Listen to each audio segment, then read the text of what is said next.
Bonjour et bienvenue dans cet épisode. Aujourd'hui, nous allons parler d'un sujet qui touche de nombreux apprenants. Pourquoi ne se sent-on pas confiant quand on parle français ? Beaucoup d'entre vous se reconnaîtront sûrement dans ce manque de confiance. Et dans cet épisode, on va explorer les raisons de cette peur et comment vous pouvez la surmonter. Exactement. Apprendre une langue étrangère, c'est déjà un défi en soi et le parler, c'est une autre étape. Mais ne vous inquiétez pas, nous allons vous donner des conseils pour vous sentir plus à l'aise et plus confiant. Alors, c'est parti. La première raison pour laquelle beaucoup d'apprenants ne se sentent pas confiants quand ils parlent français, c'est la peur de faire des erreurs.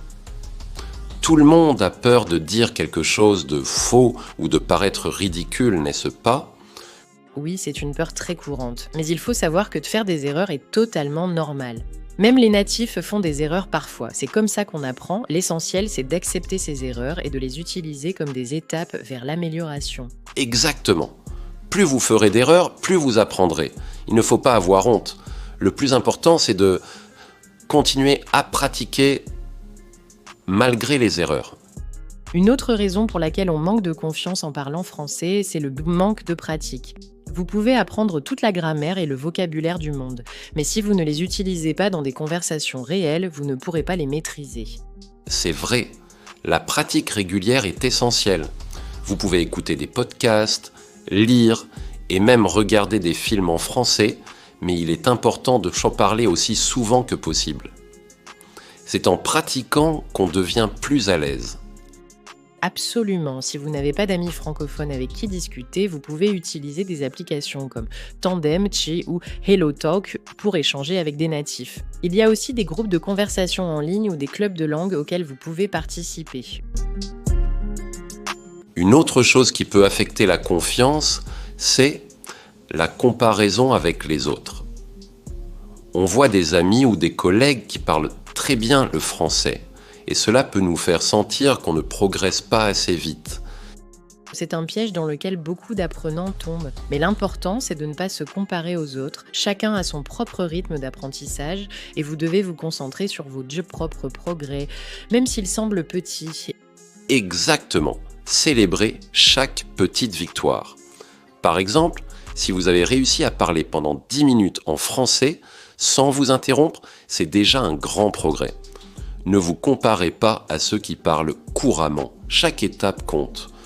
Une autre raison pour laquelle on manque de confiance, c'est la peur du jugement des autres.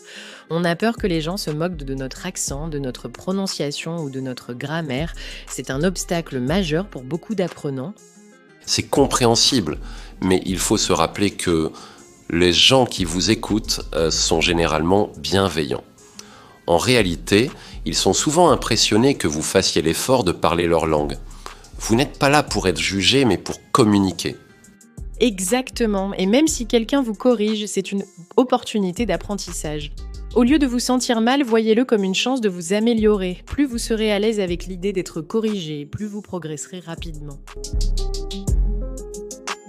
Une autre peur courante est celle de ne pas être compris. On a peur que notre accent ou notre prononciation rendent notre discours difficile à comprendre pour les autres. C'est une crainte tout à fait légitime, mais il faut se rappeler que tout le monde, même les natifs, a parfois des difficultés à comprendre. Ce qui compte, c'est d'être clairarme dans ce que vous dites et de parler lentement si nécessaire. Oui, et n'ayez pas peur de demander à votre interlocuteur de répéter ou d'expliquer ce qu'il a compris. Cela montre que vous voulez communiquer efficacement et ça renforce aussi votre confiance. Alors, comment surmonter ces obstacles et gagner en confiance ? Voici quelques conseils pratiques. Premièrement, il est important d'accepter que faire des erreurs fait partie de l'apprentissage. Chaque erreur est une occasion de progresser. Ensuite, il faut pratiquer régulièrement. Même si c'est juste 10 minutes par jour, plus vous parlez, plus vous vous sentirez à l'aise. Vous pouvez aussi écouter des contenus en français pour vous immerger dans la langue au quotidien. Il est aussi crucial de se mettre dans des situations où vous devez parler. Cherchez des opportunités pour converser, que ce soit avec des amis, en ligne ou lors de voyages. Plus vous parlez, plus vous gagnerez en confiance. Et surtout, ne vous comparez pas aux autres. Votre propre progression est ce qui compte le plus. Soyez patient avec vous-même et célébrez vos petites réussites. Voilà, nous espérons que ces conseils vous aideront à surmonter vos peurs et à renforcer votre confiance en vous quand vous parlez français. N'oubliez pas, chaque petit pas compte et... Exactement, la confiance vient avec la pratique et le temps. Merci d'avoir écouté cet épisode et à bientôt pour un nouveau podcast. Parlez, pratiquez et soyez fiers de vos progrès. Merci à tous de nous avoir écoutés. N'oubliez pas de vous abonner pour ne rien manquer et on se retrouve très bientôt pour le prochain épisode. À très vite.